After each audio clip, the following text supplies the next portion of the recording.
the classic manner of locking the barn door after the horse is gone, I'm going to put on a pair of gloves.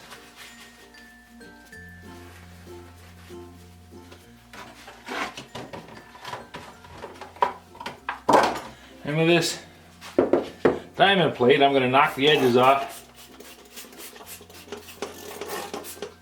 on the glass. You know what I should do? I've got a tool for this.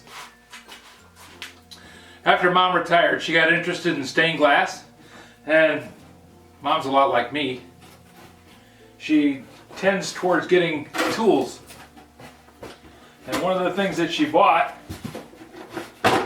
is this really nice inland diamond grinder. And this is the Beveling CG reversible grid removable reservoir and 3/4 inch diamond bit.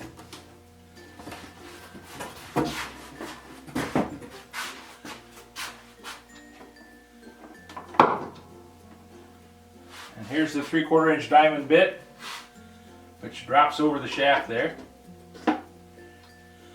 First time I've ever used this, so bear with me while we both learn how this thing works.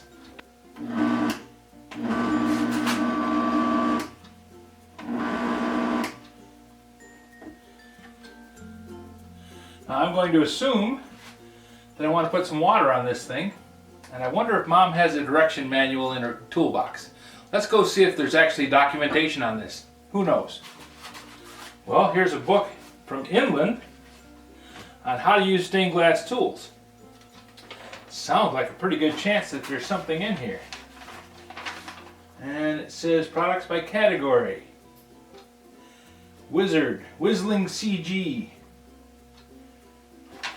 Pages 8 through 10.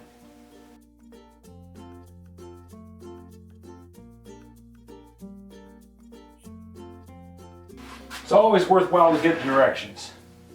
The little sponges pull water up out of the reservoir, and you're only supposed to have just enough of the diamond exposed to cover the edge of the glass. Now, the book recommends 1/8 inch because you're usually working with 1/8 inch glass when you're doing stained glass. But because I'm going to be doing this piece of plate glass, I'm going to set the blade a little bit higher.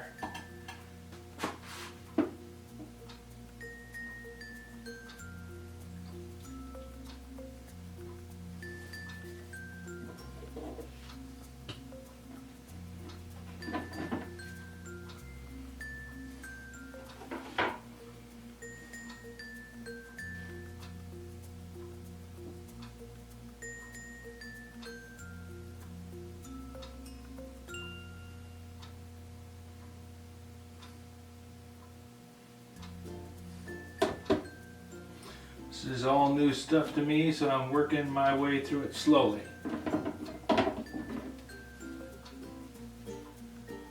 Doesn't look like there's a top or a bottom, it goes either way.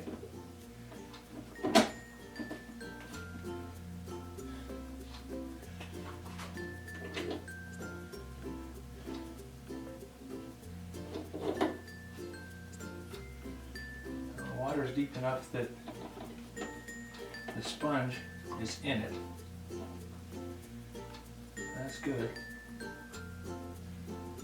want to make sure my sponge stays wet and puts water all the way up the diamond to keep the diamond cool.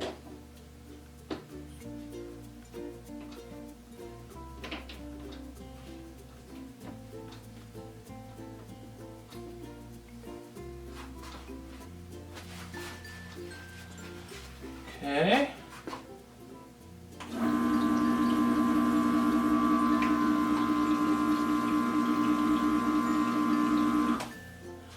It's definitely drawing water up there. The literature, which I downloaded from Inland on the Beveling Diamond Glass Grinder. Very cool company. They have a whole lot of information on that website.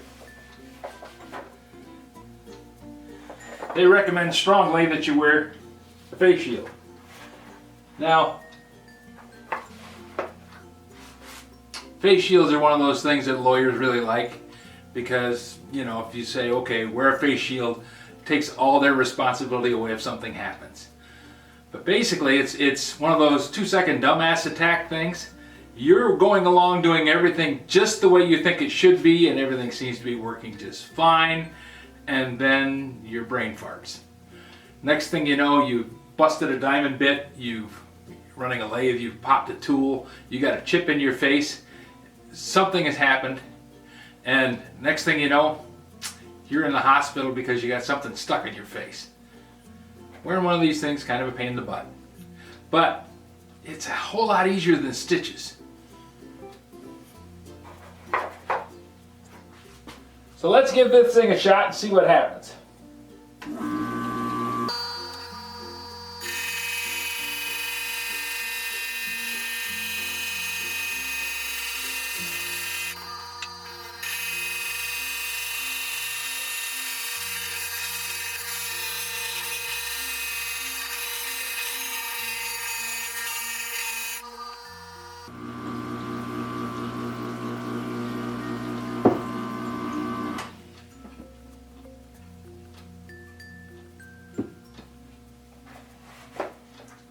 Well, I gotta tell you guys, I'm impressed.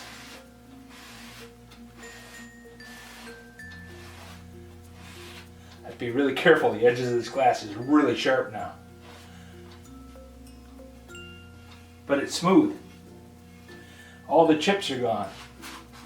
I'll bring you in close so you can see the difference between before and after. This is just as it was when I found it.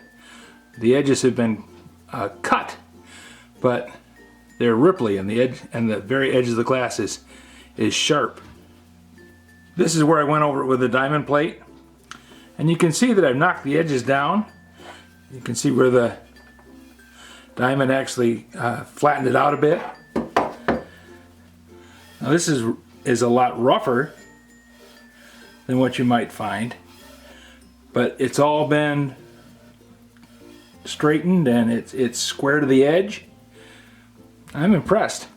Did a nice job. You can see the ground surface,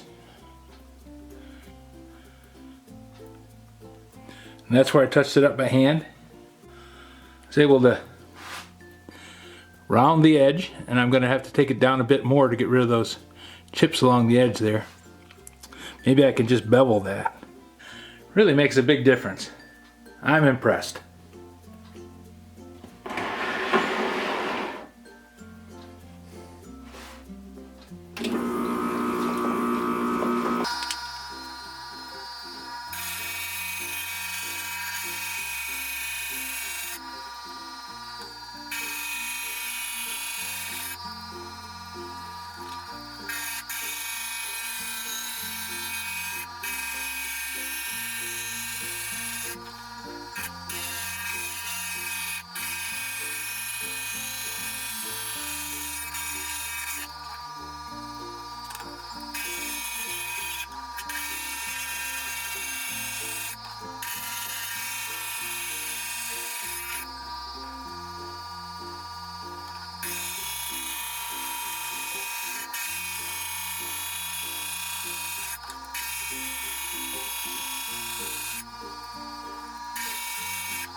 Well, I'm going to get really risky here and try beveling.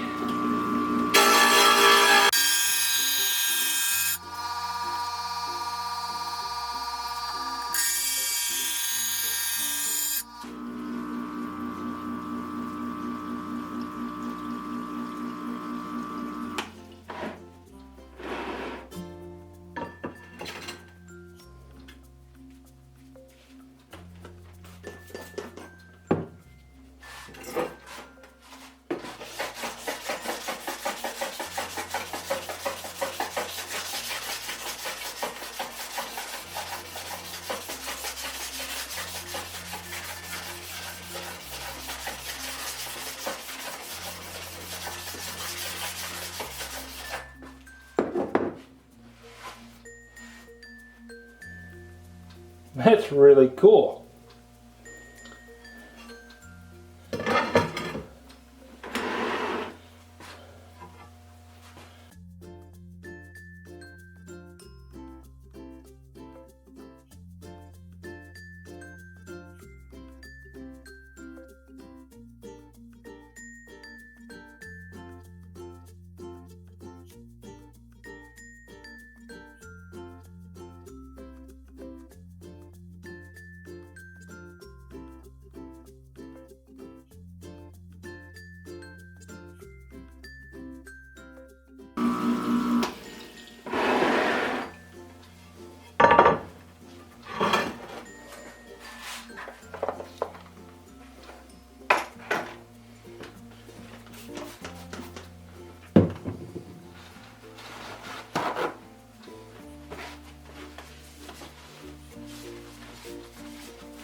Well, I wouldn't say that everything is perfect, but I am seriously impressed with how well that diamond grinder does. The edges are smooth, not polished, but smooth. There's no sharp edges to cut you. That doesn't mean that you can't cut yourself on the glass. Obviously, if you're not being careful, you can cut yourself on the glass just because you're holding it.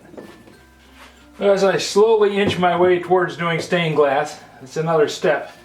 This is going to do a really cool job to make a base for a sharpening station.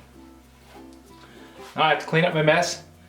One of the things that the book says is definitely clean off the grinding compound left over after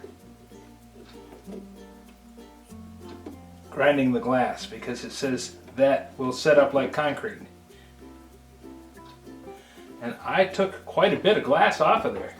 Look down in the tank, you can see a lot of grinding dust that's ground off glass.